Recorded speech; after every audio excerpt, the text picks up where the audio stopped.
मी आज बनवलेला आहे आलू प्याज पराठा। एकदम खायला चव लागते आणि छान लागतं आणि तुम्ही सुद्धा नक्की एकदा ट्राय करा ही रेसिपी। कांद्याला घ्यायचं, बारीक स्लाइसमध्ये कापून घ्यायचे 2 कांदे, जास्त जाड ठेवायचं नाही। त्याच्यानंतर हिरवी मिरची घ्यायची, तिला पण बारीक कट करून घ्यायचं। कोथिंबीर घ्यायची, कोथिंबीरला बी मस्त बारीक चिरून घ्यायचं। त्याच्यानंतर आलू घ्यायचे, आलूला मी आधी शिजवून घेतलेले होते, त्याचं पण मस्त किसणीने आलू किसून घ्यायचं, बारीक पेस्ट बनवायचं त्याचं।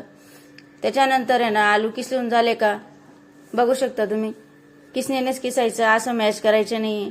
त्याच्यानंतर कांदे, कोथिंबीर, थोडे लसूण, हळद पावडर आणि मिरची पावडर, धना पावडर, ओवा, जिरं, चवीनुसार मीठ असं टाकून हा मसाला तयार करायचा।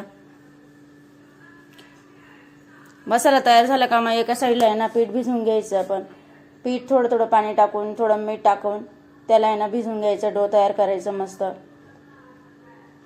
जसं पातळ जास्त घट्ट नाही करायचं।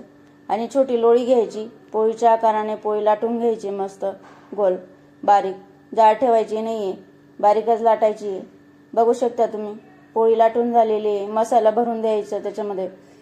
मसाला भरून झाला का मग बीचमध्ये कापून घ्यायचं आणि त्याला फोल्ड करून घ्यायचं, त्याच आकाराने फोल्ड करत जायचं।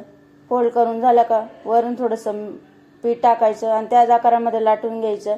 तवा मी गरम करायला ठेवलेला आहे, तवा गरम झालेला आहे, पराठा टाकून द्यायचा आहे, तूप लावायचं, दोघी साईडला मस्त आलट पलट करून शेकून घ्यायचं आहे। बघू शकता किती छान पराठा आलेला आहे। तुम्ही सुद्धा नक्की एकदा ट्राय करा ही रेसिपी आवडली असेल तर चॅनलला सबस्क्राईब करा।